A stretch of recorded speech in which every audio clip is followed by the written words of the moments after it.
Boa tarde a todos. Então, bem, a gente já deve se conhecer, né? Eu não sei quem está participando, mas eu devo conhecer alguns de vocês. Quem não me conhece, eu sou o Guilherme Knopak, né? Mais de 20 anos na SBE, e minha formação na área de Sociologia e Teologia Espírita. O Rui, então, fez o convite para eu falar sobre a obra do professor Mauri, né, o livro Meditação e Reflexão.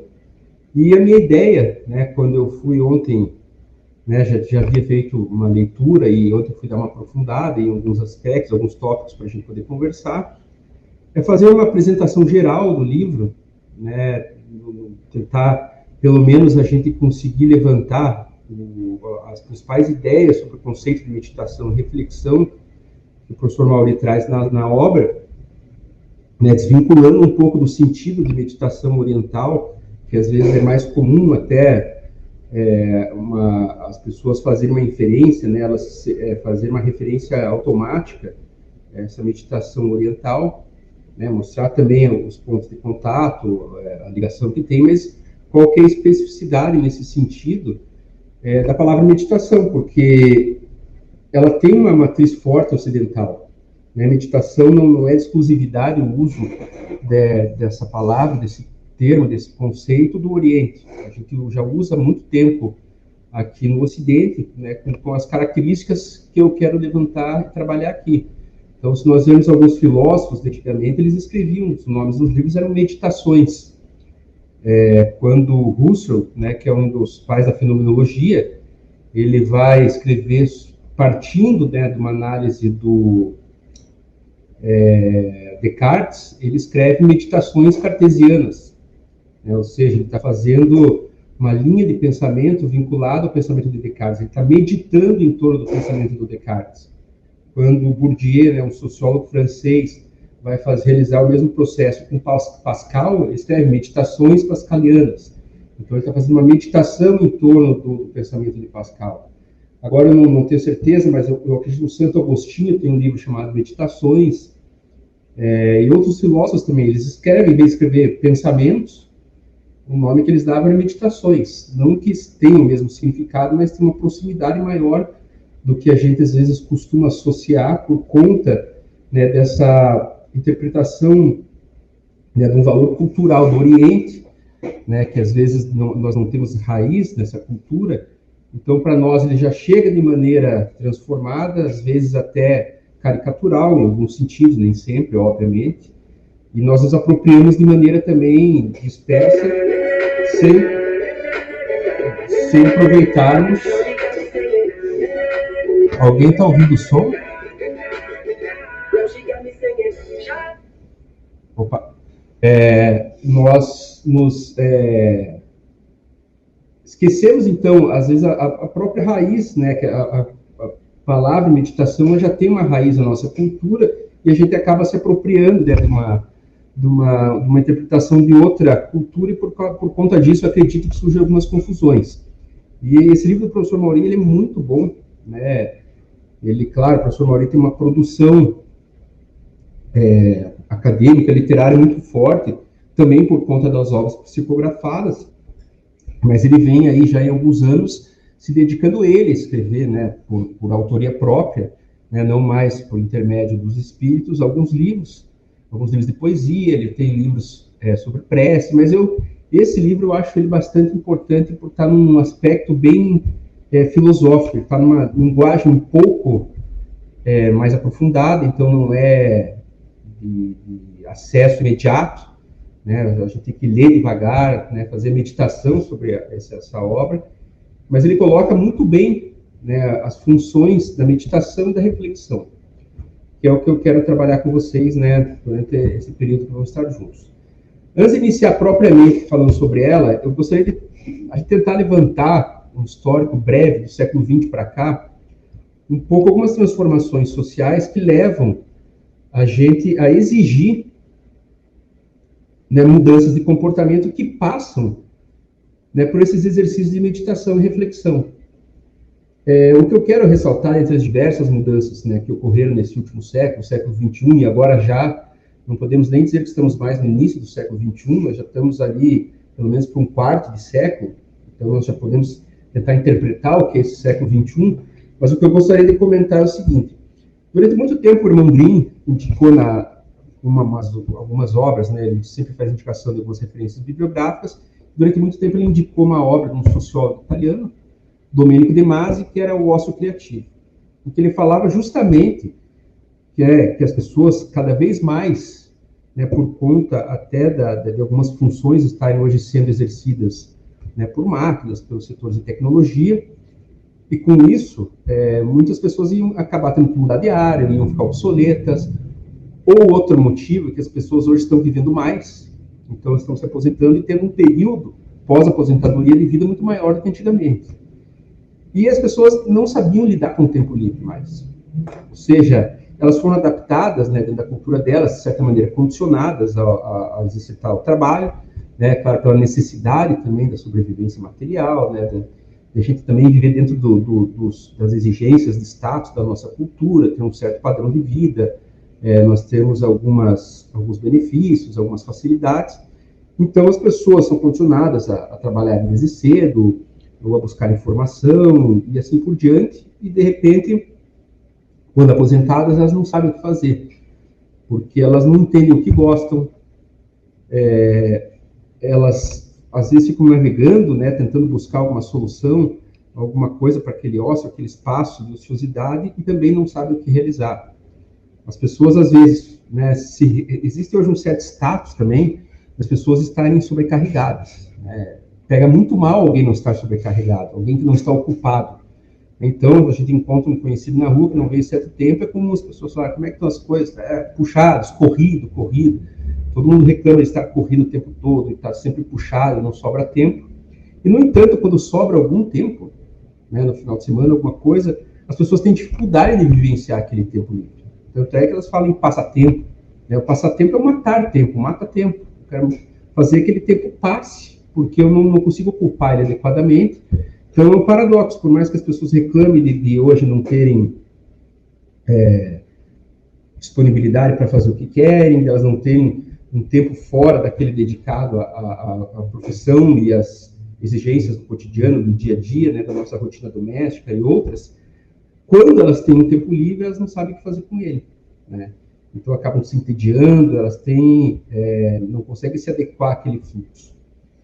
Isso tem acontecido em escala cada vez maior, né? Se nós observarmos, no começo do século XX, nós tínhamos, de certa maneira, né, ali pela primeira vez, quando você passa a ter uma regulamentação das classes trabalhistas, da organização do trabalho, do emprego, em que você tem uma jornada controlada de trabalho, você passa a ter um tempo dedicado ao lazer, né? E aí foi quando começam os grandes clubes populares, para que as pessoas tivessem nos clubes ali interações sociais, tivessem espaços de lazer, atividades físicas e assim por diante. E hoje nós passamos a ver novamente um aprofundamento desse espaço vinculado ao ócio. Seja, né, por questões também da tecnologia, não veio substituir completamente o ser humano, porque exige mão de obra especializada. Nós vamos ter pessoas ingressando no ócio forçadamente por desemprego, né, uma alta taxa de desemprego em função dessas mudanças todas, às vezes crise econômica em cenário mundial, né? Algumas pessoas vão ter que reconverter a área pela qual se formaram, por falta de espaço, né, do ambiente profissional. Isso é uma coisa que o irmão Grimm também fala há muito tempo, isso já há mais de década. Nós teríamos que estar preparados para fazer essa reconversão. E o Brasil não está preparado para isso, não tem profissionais que ajudem as pessoas a lidar com essa situação de repensar a carreira, no sentido de que elas estão formadas para... Pense quem formou-se jornalista, né, nos últimos anos. Com o fim hoje de quase exclusivo, né, de todos os jornais impressos, a poucas exceções, um espaço ocupado na mídia por youtubers, bloggers, influenciadores digitais que não atendem, evidentemente, aos padrões de qualidade do que seria atividade jornalística, mas que vão tomando esse espaço. A pessoa formada em jornalista dificilmente vai conseguir atuar na área dela. Ela vai ter que aprender a fazer conversão social. Isso vale para, por exemplo, hoje um dentista, se não, às vezes a pessoa não tiver iniciativa, interesse, ou de sair de Curitiba, dificilmente ela vai conseguir se manter num certo padrão de vida diante de tantos dentistas que existem hoje. Clínicas, né, muito baratas, tem um acesso grande para a população, isso, claro, barateia também, acaba, quanto maior a demanda, aí você também tem um decréscimo do profissional dentista, ele começa a ganhar menos, e assim por diante. Então, às vezes, ele vai ter que procurar outra área para ele conseguir trabalhar. E as pessoas, então, elas não sabem lidar com o tempo livre, elas não sabem, às vezes, lidar com mudanças, como realizar essas mudanças.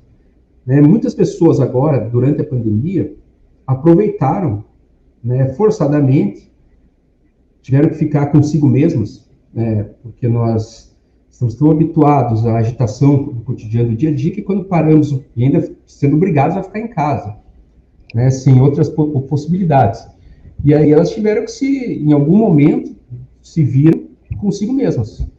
E aí aconteceram de várias e várias pessoas refazendo a sua trajetória, né, como diz, as pessoas costumam utilizar popularmente, né, as pessoas se reinventaram, mas não necessariamente de modo produtivo, porque nossa educação, a nossa cultura, ela falhou em certo sentido em nos legar, em nos propiciar alguns instrumentos para que a gente faça esse exercício prescritório, esse exercício de internalização, esse exercício de entendermos o que nós queremos, como fazer mudanças, entender, de repente, valorizar também que há uma diferença entre o trabalho e o emprego.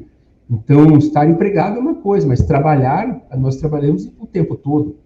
E isso não tem, às vezes, o devido valor. Então, para a pessoa, às vezes, que está aposentada, mas trabalhando, mesmo que ela esteja trabalhando, ela não se sente, às vezes, no mesmo nível de uma pessoa que ainda está empregada, passou a ter um status de aposentado. Isso, para ela, às vezes, é demeritório. A pessoa se sente frustrada e vê como é difícil, inclusive, buscar um hobby. Né? Parece... As pessoas dizem que querem tempo para fazer o que elas querem, mas quando elas têm tempo, elas não sabem o que elas querem fazer. Então, nós temos visto também, como eu falei, pessoas com formação, muitos jovens, né, principalmente nessa geração atual, com formação sem possibilidade de trabalhar nas suas áreas. Quantas pessoas, eu pego muito Uber, quantas e quantas pessoas eu já não encontrei dirigindo Uber com formação acadêmica, que não tem oportunidade nas suas áreas. E eles falam abertamente, eu não consigo emprego na minha área, ou estava ganhando muito pouco, enfim, e aí tiveram que dirigir o Uber. Isso é demeritório? Não, mas as pessoas não conseguem se sentir confortáveis com essa transformação. Elas não conseguem se sentir confortáveis para realizar projetos, a não ser que seja por modo empregado. Então, eu tenho visto também muitas pessoas aí se jogando em atividades com fundos de caridade, né? Então, são pessoas que vão trabalhar em grandes projetos de caridade, vão trabalhar em projetos alternativos, projetos comunitários, como se elas tivessem que justificar para a sociedade a funcionalidade delas. Né? Elas precisam estar mostrando que estão produzindo para alguém. E às vezes talvez não seja naquele exatamente campo a vocação delas, porque as pessoas não sabem para o que estão vocacionadas. Elas acreditam que devem muito mais para os outros, no sentido de resposta, de compromisso, do que com elas mesmas. Então, obras como essa do professor Mauri, elas fazem a gente rever o compromisso que nós temos com nós. O que nós gostamos, o que nós queremos fazer, como que eu posso, de fato, não é ocupar o espaço. Aí a gente começa a ocupar o tempo, a gente começa a utilizar estar no tempo, viver o tempo, né? A gente estar sintonizado no mesmo processo com o tempo. Quando o professor Mauri fala ali para frente, né, da meditação, da reflexão, desse processo de simetria exterior-interior, é também a gente buscar fazer essa adaptação ao tempo. Né? Nós fazemos esse trabalho simétrico de justaposição do meu eu interior com o mundo exterior. E eu aí não vou mais estar ocupando, matando o tempo, passando o tempo, mas eu vou estar no fluxo do tempo. Né? E nós alcançamos isso através desses recursos, meditação e reflexão, que infelizmente, né, como eu disse, nossa cultura indisponibilizou, nós sequer temos conhecimento acerca do que é o nosso conceito, nossa raiz ocidental da meditação, e assim por diante. Então, eu vejo que é um momento extremamente propício, né, para nós resgatarmos esses termos, resgatarmos esses recursos para o espírito, porque são recursos para o espírito. Né? Quando nós falamos em meditação e reflexão, é como se nós estivéssemos propondo exercícios para o espírito. Né? Nós fazemos exercícios diários para o nosso organismo, para o nosso corpo, né? As pessoas têm que fazer caminhada, há quem gosta de fazer em profundidades maiores, fazer grandes atividades físicas, se aperfeiçoar num esporte, mas a meditação e a reflexão são os esportes do espírito, né? Os recursos que a gente tem que colocar em prática e executar diariamente, né, ou com certa regularidade, para que a gente tenha um nível de aperfeiçoamento. Para que daqui a pouco, assim como uma pessoa que investe um certo tempo para fazer atividades físicas, em pouco tempo ele percebe os benefícios, né? Seja a pessoa às vezes não consegue subir escada sem chegar no último degrau, esbaforida. Aí daqui a pouco você já começa a perceber o quanto o fôlego melhora, a própria respiração, né? Você parece que consegue absorver mais oxigênio, a preparação corporal, né? A disponibilidade física, tudo começa aos poucos a melhorar. Isso vai acontecer também na questão espiritual com a meditação e reflexão. Você vai ter mais apuro para saber o que você quer, você vai ter mais apuro para em certas situações, né? Você vai ter uma visão mais apurada para dizer não em certas situações. Que às vezes você não diria simplesmente por conformação à expectativa social, né? Simplesmente pela exigência da coletividade. Mas se você tem força, desconhece o que você quer e sabe para onde você deseja ir, você tem força para dizer não, você tem força para escolher alguns caminhos, você não está condicionado por algumas visões, porque você consegue abrir caminhos alternativos. Então, é esse recurso que nós estamos trazendo para o exercício espiritual. Ainda falando, né, na pandemia, em que as pessoas, muitas vinham, né, voltando a esse aspecto de as pessoas estarem em rotinas sobrecarregadas. De repente, elas se viram forçadas, né, a ficar em casa. No primeiro momento, até pareceu agradável, lógico, né, a gente não tinha ideia né, como seria a dinâmica, o quanto tempo teríamos que ficar nessa condição, mas ali de imediato foi um descanso, uma pausa, mas em pouco tempo as pessoas começaram a se entediar. É claro, vamos pensar assim, entediar porque você não pode ir a lugar nenhum, você gostaria de poder ter férias, mas para ir, né, nos locais em que você tivesse interesse. Você não pode, é difícil um local de entretenimento, lazer, né, até fazer alguns esportes coletivos, hoje até os parques, o acesso é limitado, é restrito e assim por diante. Então, evidentemente, passou a criar um tédio. Mas eu imagino, e se nós ficássemos sem obrigação profissional, continuássemos recebendo, né, vamos imaginar que nosso chefe, por algum motivo, vai fazer uma escala, as pessoas, você vai ficar esse ano sem ter que ir trabalhar, recebendo. Em pouco tempo, se essa pessoa não tem, como eu disse, recursos, instrumentos, disciplina, domínio, ela vai estar entediada, vai estar frustrada, talvez em algum momento esteja pedindo para voltar a trabalhar. Agora, a pessoa que tem um certo domínio de si, vai ser um período altamente produtivo para ela. Né? Aí ela vai investir mesmo em algumas coisas que ela queira. Não digo isso só a nível, quando nós falamos de se reinventar, só a nível profissional, aprender a fazer uma outra profissão, né, fazer um outro curso e mudar de área, fazer uma transição, né, de carreira, mas eu digo inclusive transições de quem somos, de prioridades, de projetos novos que envolvam às vezes construir ou não família, ou dedicar-se ou não a determinado hobby, ou dedicar-se ou não, como eu falei, a atividades físicas, ou as pessoas com as quais nós normalmente temos contato, mudar ou não os ambientes que frequentamos, de acordo com se assim entendemos melhor, que muitas das coisas, como eu disse, nós fazemos por base de um certo condicionamento, e por conta disso nós dificilmente temos essa oportunidade, como às vezes a pandemia acabou obrigando, a parar para pensar em nós. Como, né, certas pessoas têm restrições, não gostam de viajar muito para o interior, para a área rural, para esses ambientes muito fechados, né, que aí é o barulho da natureza, mas a pessoa quando está naquele silêncio daquele ambiente, ela começa a escutar o interior, né, o interior dela gritando. Que aqui na cidade, com todos os estímulos visuais, sonoros que nós temos, a gente não tem tempo para se permitir ouvir, né? Então, você chega em casa, hoje, Aí tem as Netflix, os streams. Então, antes a pessoa chegava para assistir um programa de televisão, hoje o conceito é maratonar. Então, ela já tem de antemão o projeto de tomar o final de semana dela todo, sem que ela possa se ocupar de si. Então, eu creio que um pouco o cenário é esse, né, pelo qual a obra surge. E agora, já entrando, né, diretamente nesses conceitos, nós temos que entender a reflexão e meditação são, obviamente, vinculadas, mas são movimentos distintos. E são conceitos de profundidade. E como qualquer conceito de profundidade, precisa ser alcançado na sua essência. Tem conceitos simples, que não exigem, né, muita reflexão sobre eles, muita meditação sobre eles, para que nós entendamos. Né, conceitos nominais, né, caneta, lápis, copo.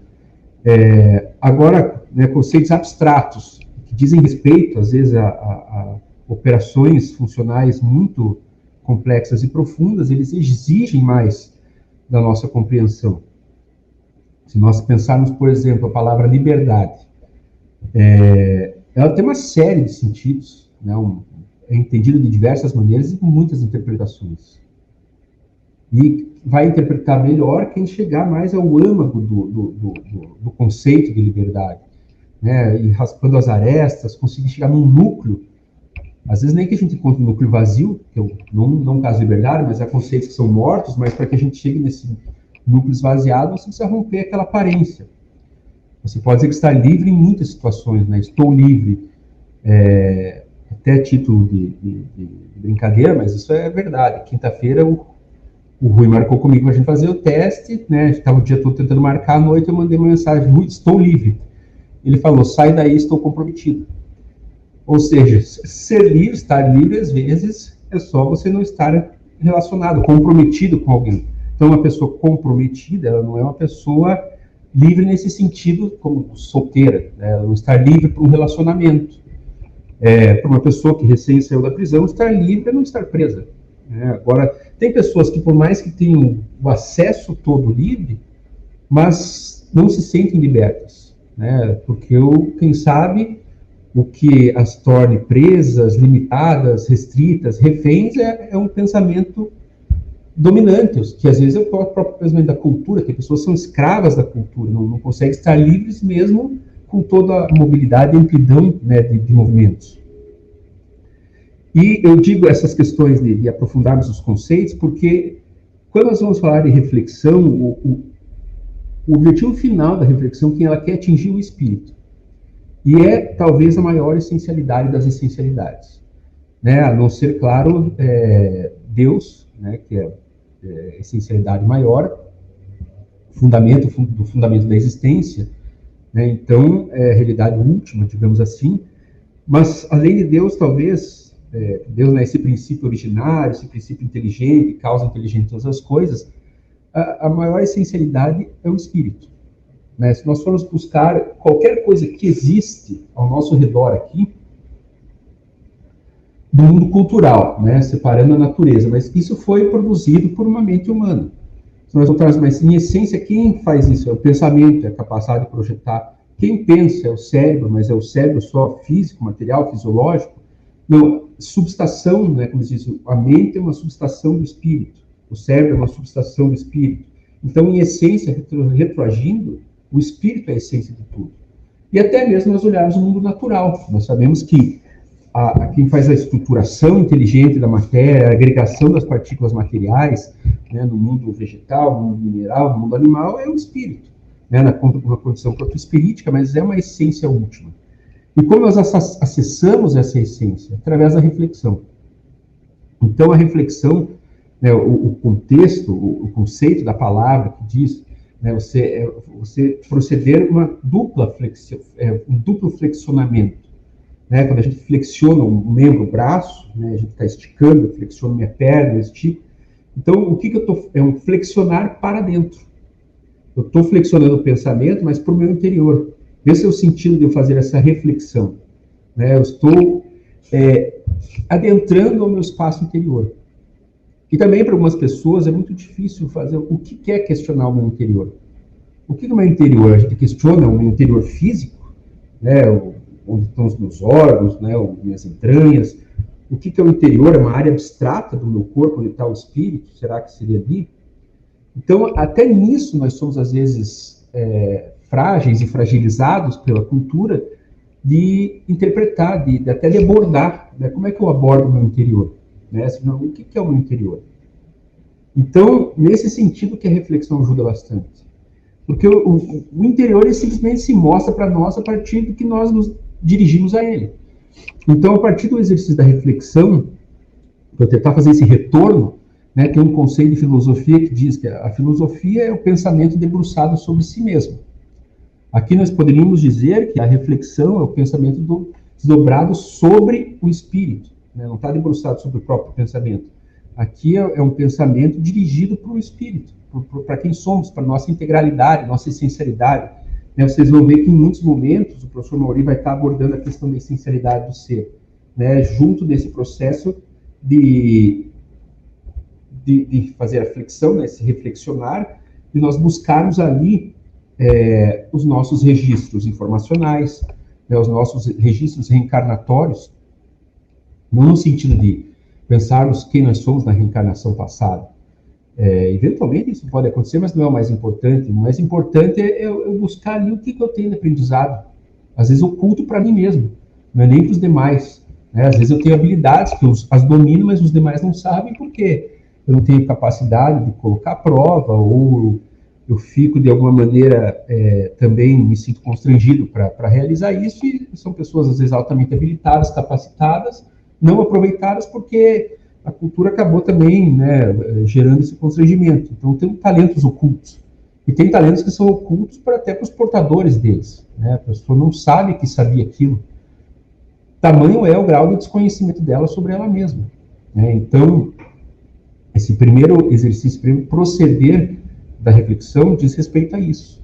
Eu, às vezes, voltar para o meu interior, como eu digo, não é uma área específica que nós vamos nos centrar, mas é simplesmente centrar no que somos. Ao momento que eu for me dirigindo à minha essencialidade, ela já vai se mostrando. Então, exige nessa fase também um certo aquietamento, né, que aí a gente pode fazer alguns pontos de contato com a matriz oriental, né, de que eles tentam fazer um desligamento do mundo, do exterior. Nós não é exatamente desligar esse interior, porque isso nos parece, né, seja impossível, porque nós fazemos parte da totalidade, nós estamos imersos nela. Mas é tentar, às vezes, fazer o aquietamento daquilo que não é importante para nós tentarmos resgatar o que nós dizemos a nós mesmos. Então, pequenos exercícios, às vezes, de reflexão, no primeiro momento, é o silêncio. Né? Você só não é a reflexão em si, mas são processos para alcançar a reflexão. Né? Nós fazemos exercícios de respiração, né? A relaxação, a gente se coloca, né, em prontidão para, de alguma maneira, despertar o espírito. E a partir disso nós vamos questionando um pouco a nossa visão de mundo, né? Por que eu enxergo as coisas do modo como eu enxergo? Eu vou fazendo um retrocesso, né? Foi a minha formação familiar, o que reflete da educação dos meus pais no modo como eu penso? Eu penso como eles, aí eu já posso ir buscando, de alguma maneira, entender que se eu penso como eles, talvez eu não tenha originalidade no meu pensamento. Ou talvez porque seja uma maneira interessante de enxergar o mundo que eu acabei aí, por conta própria, adotando. Ou talvez eu nem sequer tenha percebido isso. Ou se eu penso diferente dos meus pais, de modo às vezes radicalmente diferente, tentar entender como eu cheguei nessa forma diferente de pensar o mundo. Porque, veja, não existe nenhum olhar para a natureza inocente, ingênuo, né? Não existe imparcialidade. Todo mundo que olha para qualquer local, necessariamente, obrigatoriamente interpreta. Um simples olhar, por mais descompromissado que seja, é uma interpretação. E refletir é ter um pouco de domínio de como nós estamos interpretando o mundo. Né, pelos nossos códigos de valores adotados, né, pelas experiências de vida que eu tenho. Entender por que certas coisas, por mais que eu não tenha as construído conscientemente, mas eu acabei exteriorizando como valores. Eu posso pensar que é algo que já estava presente em mim. Então eu posso resgatar alguns desses registros reencarnatórios. Né? Como eu disse, cada pessoa tem uma certa vocação, não digo aqui, claro, vocação no sentido profissional, mas ela tem uma vocação espiritual no sentido de algumas pessoas são extremamente pacientes, né? Tem pessoas que são extremamente esperançosas, tem pessoas que são extremamente, essencialmente alegres, tem pessoas que são essencialmente otimistas, né? Tem pessoas que têm uma fé, como, né, diz o professor Mauri várias vezes, diz, né, eu sou a fé.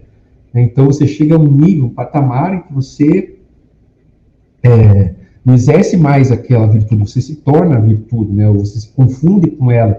Até nesse sentido, né, que eu havia mencionado há pouco, dessas sintonias que nós fazemos com a realidade, né, um eu interior com um mundo exterior, nós, né, fazemos esse espelhamento com esse mundo. Né? Nós espelharmos dentro de nós para o mundo em sintonia com o modo como ele está organizado. Então, entendemos o sentido de como caminham as coisas para eu adaptar o que é de mais interessante em mim nesse sentido, nesse aspecto. E, claro, cada um vai perguntar, mas como faz isso? Cada um só pode dizer por si. Né? Não existe, evidentemente, respostas prontas.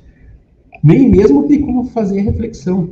O que interessa, talvez, possa ser comum, é iniciar. Todo mundo tem que iniciar em determinado momento, fazer uma reflexão. Muitas das vezes fazem reflexão sem se darem conta disso, ou elas estão em processo reflexivo, mas não muito deliberado. Então, por isso, às vezes, aquelas súmulas do que fica depois dessa reflexão, elas se perdem, porque a pessoa não fez elas não estavam, né, como o Irmão Green fala sempre sobre o olhar para o olhar olhando. Né? Então, se eu perceber, isso é um pouco de exercício de reflexão. Né? O que a gente pode entender é o olhar para o meu espírito atuando. Né? Eu tentar me julgar enquanto eu estou julgando o mundo. Né? Olhar por que eu julgo dessa forma, né? Por que eu faço dessa maneira, de que maneira eu venho a fazer isso. Então, sobre tudo aquilo que nós fazemos, nós estamos integralizados ali. Nós não vamos mudar, né, nesse sentido de reinvenção, nesse sentido né, de mudança de trajetória, se nós não tivermos um certo controle, uma certa disciplina sobre isso. Então, a reflexão começa nesse sentido. Nós retroagirmos também, nesse sentido de retrô, né, de retornar a um passado, que é nós buscarmos elementos da nossa trajetória, né, vimos recuperando, até para entendermos, como eu disse, como nós julgamos o mundo, né, como o espírito se atua diante do mundo, para que eu compreenda também, eu vou vendo as minhas trajetórias, eu vou vendo as minhas experiências. A partir disso, eu posso entender um pouco por que eu me tornei dessa forma, ou de determinada maneira, inclusive, né, no sentido de formação aí mais restrita, não digo da cultura amplamente, mas a cultura no sentido daquilo que eu consigo ter acesso, quando nós falamos de pessoas cultas, né, qual que é o grau de cultura que alcançamos, né, no sentido de leitura que fazemos, né, seja leitura de obras, leitura do mundo, leitura do que nós não fazemos. Eu nunca tinha atentado para isso, até que eu visse uma pessoa escrevendo sobre isso, né, um arquiteto, e falando que tem certas pessoas, aí isso são questões aí mais da cultura de massas, né, que as pessoas querem ter um certo status de intelectualizadas, são pessoas cultas, então elas só admitem leituras de obras clássicas, têm horror ao altamente popular, só ouvem músicas também clássicas, ou músicas com certo refinamento. E ele fala, essas mesmas pessoas que exigem isso, né, para se manter um certo patamar cultural, vão morar num prédio com uma estética qualquer, né, ou numa casa com uma estética qualquer. Porque ele falou que elas não criaram esse nível de exigência para a leitura do mobiliário urbano. Então, nós andamos pela rua, a gente não faz leitura dos prédios da cidade, né? A gente não faz leitura da história da cidade a partir também da arquitetura. Né? Olhar como eram os prédios antigamente, né? Por que eles tinham determinada... Era só funcional né? Hoje tem prédios que buscam ser só funcionais. Antes tinha uma preocupação estética. Né? Vejam, um dos prédios mais antigos da cidade, né? Até para a gente usar como referência. Aí eu sei que tem gente do Brasil inteiro, mas, né, eu usando como referência aqui a minha cidade, Curitiba, o prédio do Garcês, né, que foi o engenheiro quem construiu, prefeito da cidade, onde foi depois Lojas Garcês e outras lojas de departamento. Eu acredito que todo mundo conheça o prédio ali na rua, na Rua das Flores, né, na Rua 15, na esquina. Veja o quanto ele tem aspectos que devem, às vezes, à arquitetura gótica, né, por que ele tem certos detalhamentos naquela cimentação que lembra uma pedra, né, o grau de elaboração ali, né, janelas pequenas, fechadas. A gente olhar por que será que se faziam obras assim, então fazer a leitura da cidade também. Né, existe uma corrente francesa do século XIX, XVIII, que eles chamavam os flaneries, que era fazer o flaner, que era você sair, até o flaner, a tradução era meio alguma coisa como vadiagem, né, vagabundagem, que eram as pessoas que andavam, os errantes por aí, mas é você se permitir perder e sair andando sem rumo, mas tentando perceber os contrastes da cidade, aonde que de repente muda um bairro para o outro, o que dá a percepção da mudança para além do nome, tem mais comércio, mais residências. Então essas leituras todas que a gente faz no mundo, elas têm que ser organizadas e sistematizadas. Isso nós fazemos quando nós retornamos, porque nós somos um produto dessas leituras também. Então isso muda os nossos aspectos culturais. Então eu refletir, eu fazer esse retorno para dentro, é o primeiro passo. Né? Então nós começamos a questionar nosso espírito, nós começamos a tentar abordar esses critérios, tentando chegar na essencialidade, que é buscar reconhecermos quem somos. E cada um vai chegar de uma maneira, e evidentemente, como somos únicos, singulares, cada um de nós vai obter respostas originais. E a partir do que a pessoa desse momento de estar sempre questionando, refletindo o tempo todo, alguma situação que ela vivenciou, ela pega e retorna para ela, evidentemente, como eu falei, como é um exercício, todo exercício tem também a transformar, né, a pessoa que o executa. Assim como eu mencionei, os exercícios físicos, a pessoa que executa muito tempo, ela vai transformar, de fato, o organismo. E nós nos vamos transformar também. A nossa leitura de mundo vai ficar diferenciada, a nossa participação no mundo vai ficar diferenciada. E aí, esse é o segundo momento, que, como eu disse, que tem a interligação entre esses dois conceitos, a reflexão e a meditação. O meditar já seria, né, adiantando até como eu havia dito daqueles filósofos, vou meditar sobre determinado filósofo, e nós nos determos sobre determinada obra. Nós fazemos meditação sobre os temas do mundo, sobre temas importantes da existência, da contemporaneidade, temas históricos importantes, e mesmo para os temas de interesse da minha existência, da minha evolução, da minha trajetória aqui na Terra, né, da minha trajetória enquanto espírito reencarnado. Eu vou meditar sobre a vida, eu vou olhar e pensar por que as coisas hoje são como são, né? Por que nós vivemos num ambiente hoje extremamente politizado no sentido mais rasteiro do termo, né? Por que nós encontramos hoje pessoas se odiando tanto por questões tão banais e pequenas? Né? Porque tem pessoas hoje que nós temos uma facilidade em adotar uma posição, não pela posição, mas simplesmente porque é uma posição contrária a alguém. Então, o nosso primeiro passo para construir o conhecimento é denegrindo, é afastando, é excluindo. Até a título de curiosidade, vejam, uma questão superficial, mas ajuda a mostrar um pouco. Claro, eu imagino que boa parte das pessoas tem redes sociais, tudo, e a gente conhece, né, algumas pessoas, o posicionamento delas. Então, eu tenho amigos extremamente radicais no sentido à direita e à esquerda, né, ou partidário, petistas e bolsonaristas, assim por diante. E é curioso que esses dias um deles, né, postou lá uma brincadeira que é falando brasileiro usando o título de eleitor, e daí era o título de eleitor no rolo do papel higiênico, ou seja, que é o modo como nós usamos, nós temos que parar com isso para mudar o país. E tanto uma pessoa radical da esquerda quanto uma direita postaram a mesma coisa, ou seja, ambos acham que o problema do país é que as pessoas votam errado, só que ambos acreditam que no fundo que a maneira certa é votar como elas votam. Então, é um problema hoje de tentar compreender, interpretar o outro, de se abrir para o outro. É muito fácil hoje, as pessoas estão excluindo muito fácil. Eu digo isso, começa uma exclusão menos importante, mais banal na internet, nas redes sociais, mas a gente sabe quantas famílias nos últimos tempos se dividiram por questões políticas, brigas bobeiras. Ou seja, eu creio que poucas pessoas têm uma certa disciplina para ter um entendimento de como realmente funciona a política. Mas as pessoas estão brigando por posições que elas simplesmente adotaram, compraram, e a gente vê isso, os reflexos das reuniões de final de ano, as pessoas que não vão se fulano tiver, as divisões que isso criou, né, na ceia de Natal, ou pior, às vezes ainda vão todas as brigas que surgem daí, das pessoas que só se veem uma vez ao ano e ainda vão para brigar por banalidades. Então a gente de fato não está meditando sobre essa realidade do nosso exterior.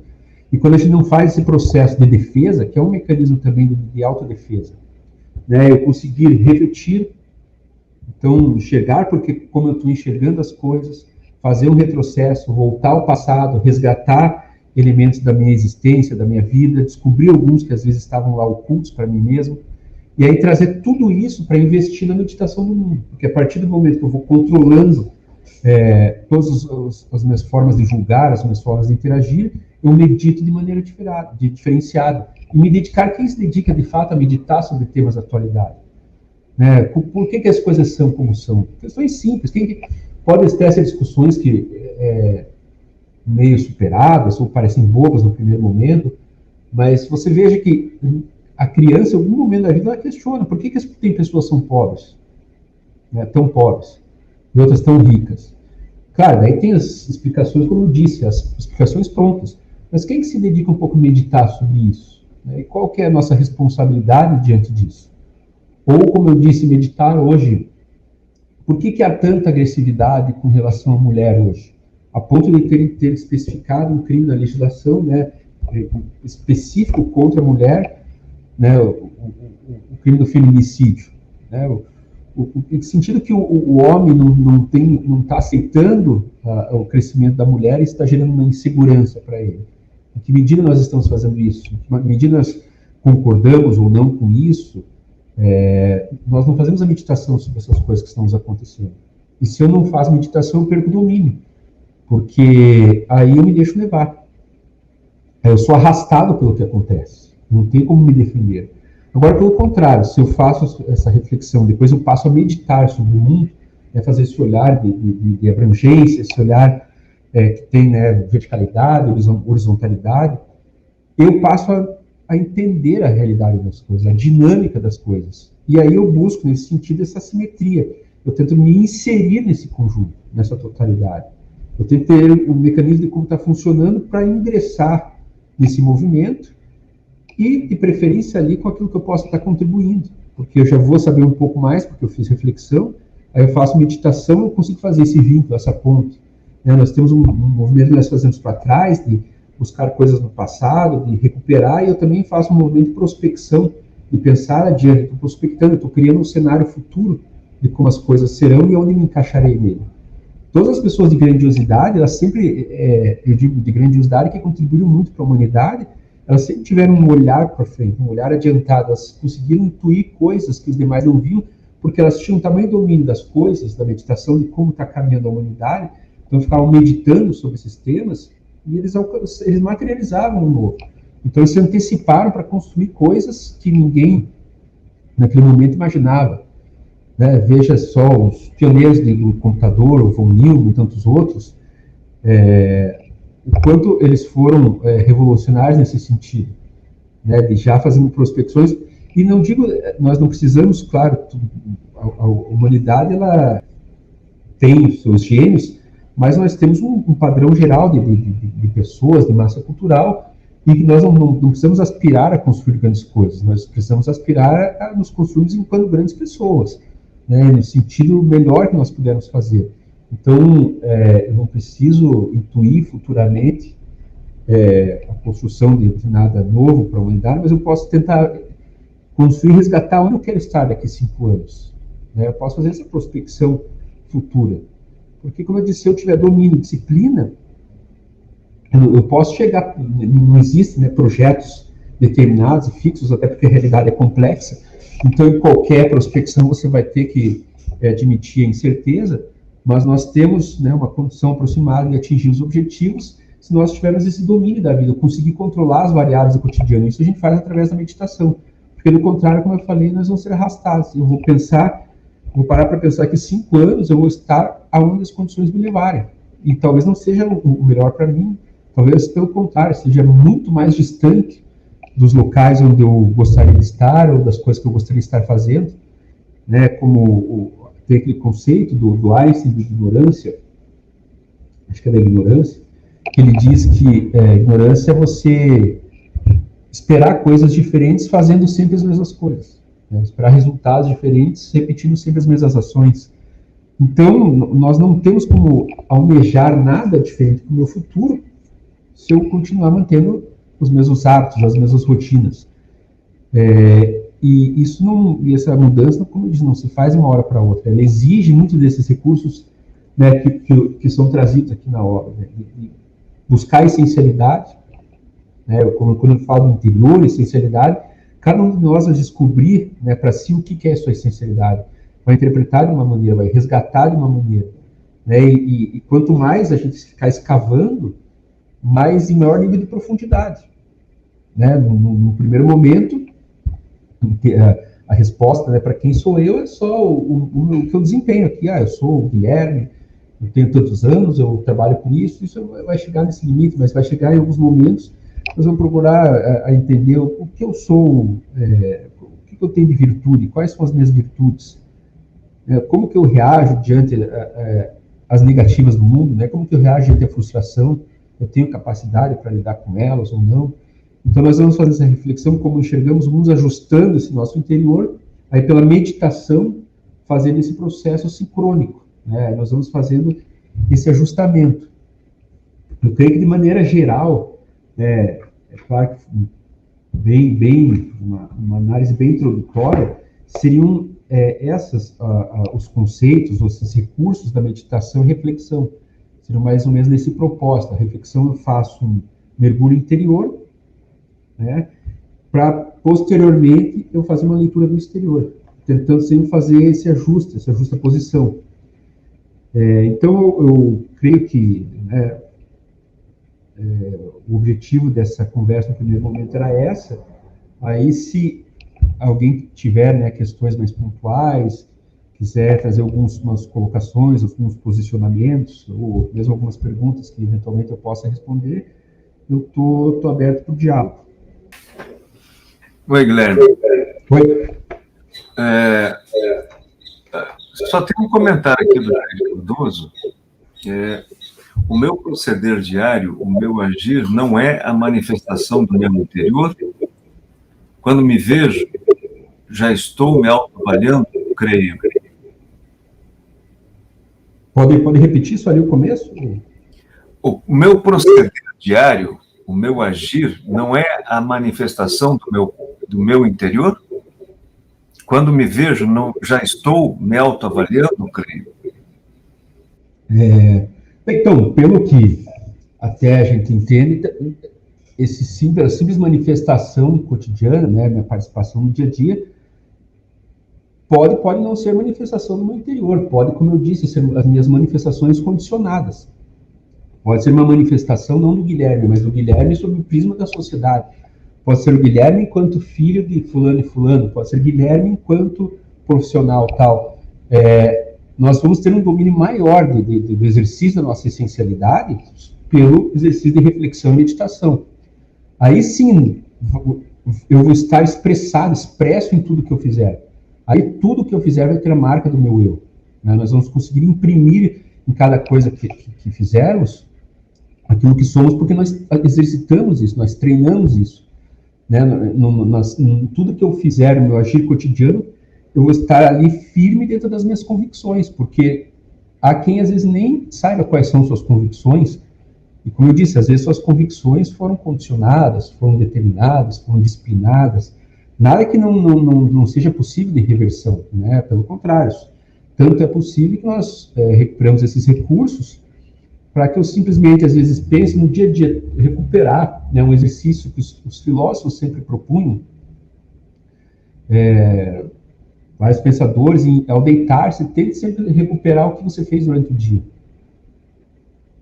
E se nós pensarmos o que eu fiz durante o dia, desde que eu acordei até eu ir dormir, o quanto eu estava realmente presente em tudo que eu estava fazendo, né?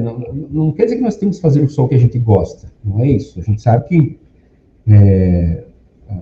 a exigência do mundo material às vezes faz com que a gente tenha que, simplesmente para poder manter o salário mensal, estar em atividades que não são aquelas que nós temos preferência, né? Às vezes nem vocação, mas por conta das necessidades, vamos trabalhar ali.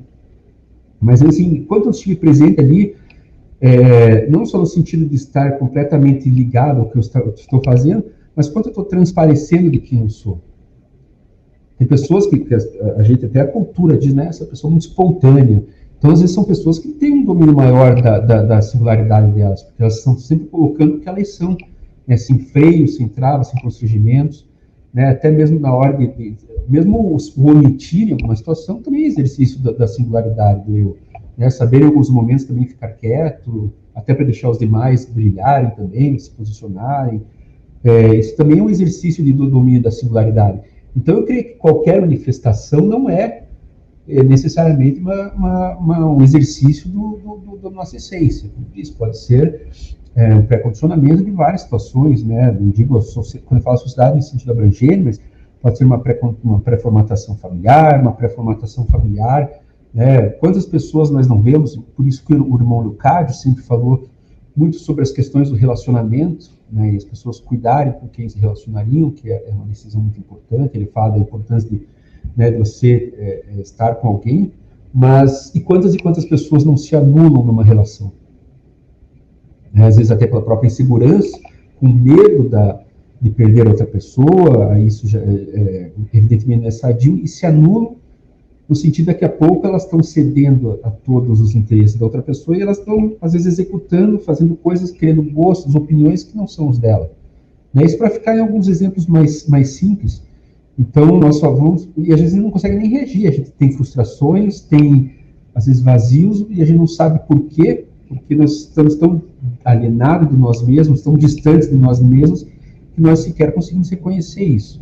E também o simples olhar para nós, é claro, se eu fazer um olhar, você já está se enxergando, mas um olhar em abrangência, como eu disse, existe fazer o olhar, é o olhar olhando. Né? Você está olhando para uma pessoa, naquele momento você está voltado àquele olhar. Mas a hora que você se questiona, mas como que eu estou julgando aquela cena? Como que eu estou olhando, avaliando aquilo? Mas está fazendo um olhar para o olhar olhando, né? Ou quando... fala novamente esse olhar para o interior, é claro que aqui a analogia com a visão, ela só fica na analogia, né? Nós não vamos fazer um olhar para o interior. O olhar para o interior é um desdobramento, um exercício, por isso mesmo, espiritual, né? Não tem esse sentido da matéria, mas é um questionamento, é um exercício de tentar fazer foco na nossa singularidade. Ele exige todo esses preparos e recursos que tem, mais uma vez, como disse, tem que ser disciplinados. O irmão Lin fala muito dessa questão da disciplina, de você fazer todos os dias a relaxação, de você fazer todos os dias determinados exercícios respiratórios que acabam, eles ajudam a você conter um pouco as questões materiais mais imediatas, né? Aquelas que latejam para você conseguir silenciar e ouvir o próprio espírito.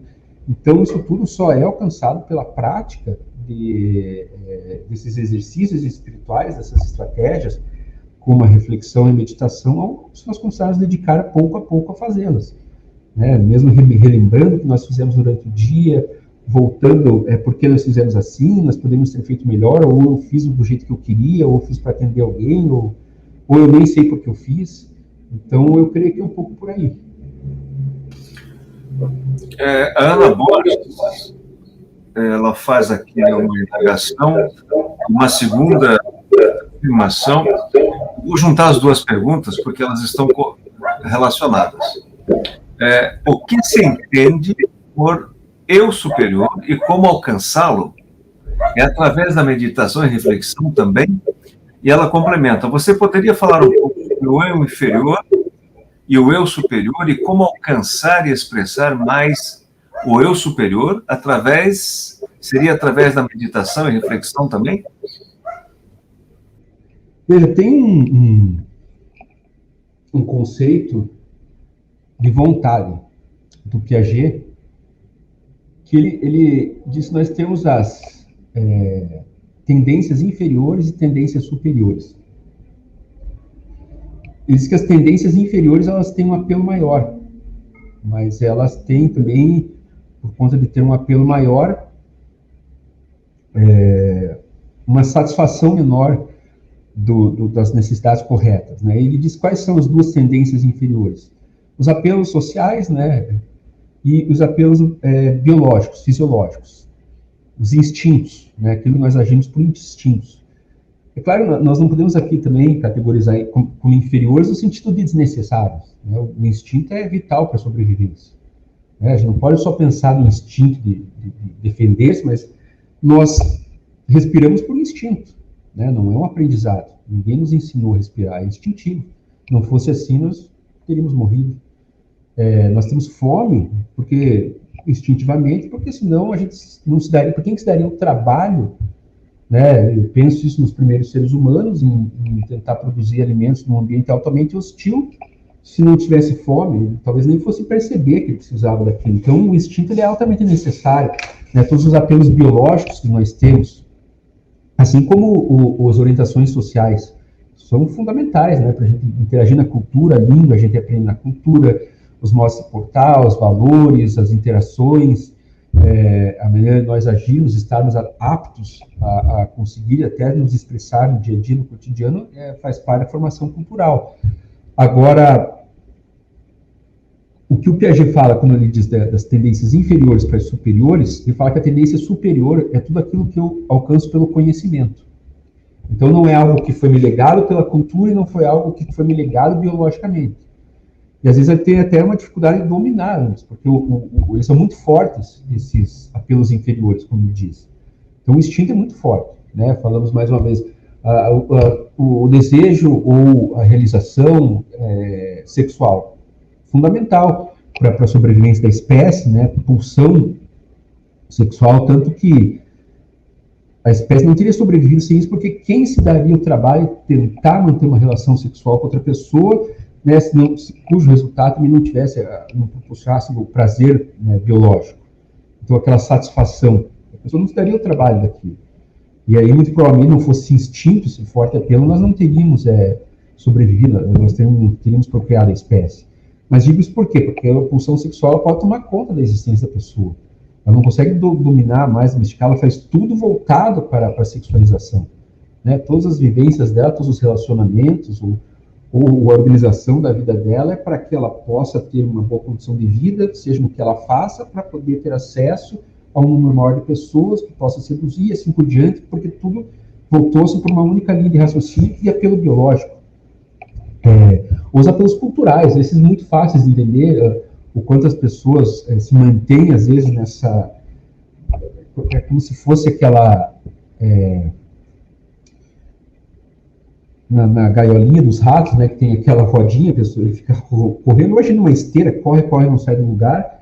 É um pouco a expectativa do consumo, né, que eles dizem que o consumo, qualquer produto novo, coisa que trazem, por maior que seja a desculpa dele, né, vai servir para isso, mas ele, no fundo, ele está embutido a promessa de felicidade, eterna felicidade. A pessoa vai ser mais feliz trocando de carro, a pessoa vai ser mais feliz morando numa casa nova, com um celular de última geração.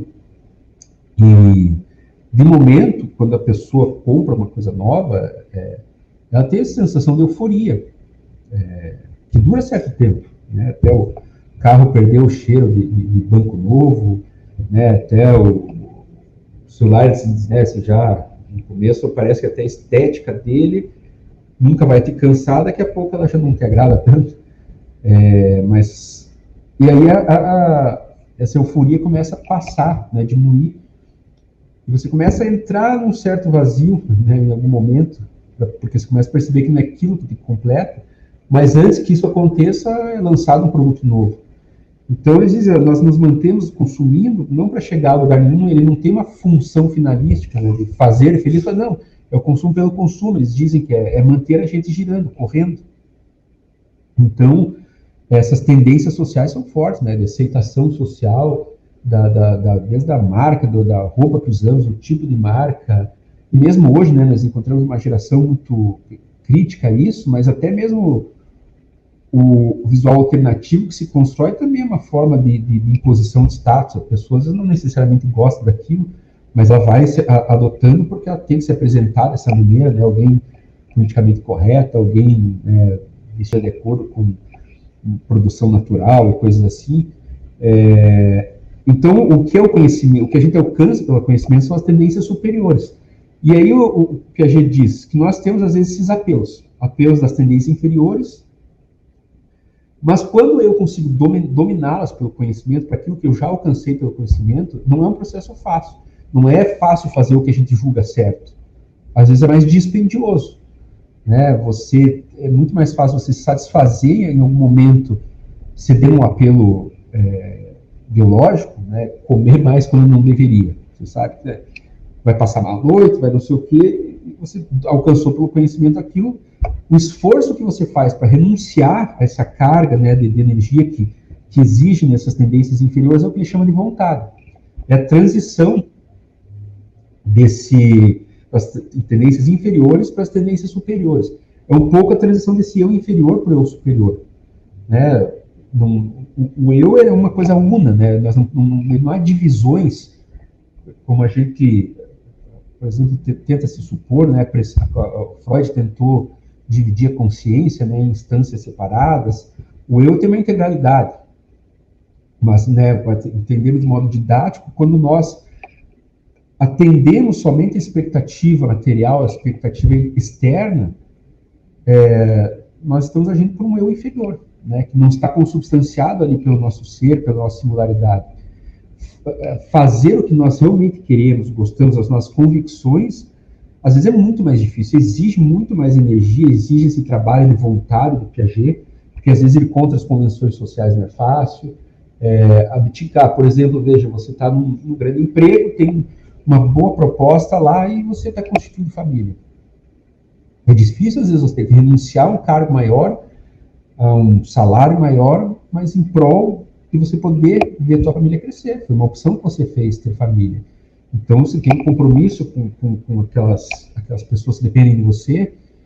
Então, nem sempre é fácil exercitar fazer exatamente o que é.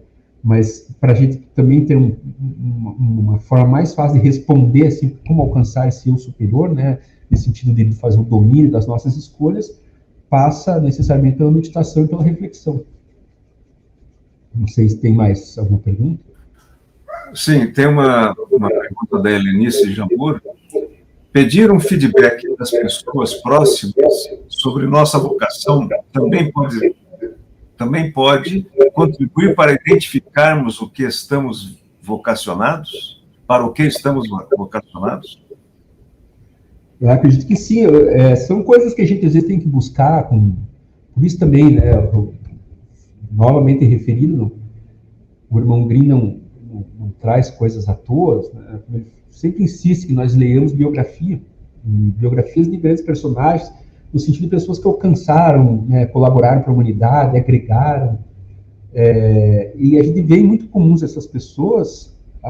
Essas pessoas são pessoas que não são melindradas, né, para as críticas. Né, como você falou, até pedem feedback, eles sabem ouvir os demais, eles sabem ouvir a crítica. Porque nós, na fragilidade que somos, essa insegurança, a primeira coisa que alguém fala, por mais que às vezes a pessoa realmente esteja querendo agredir, mas alguma coisa que ela está falando sobre nós é verdade ali.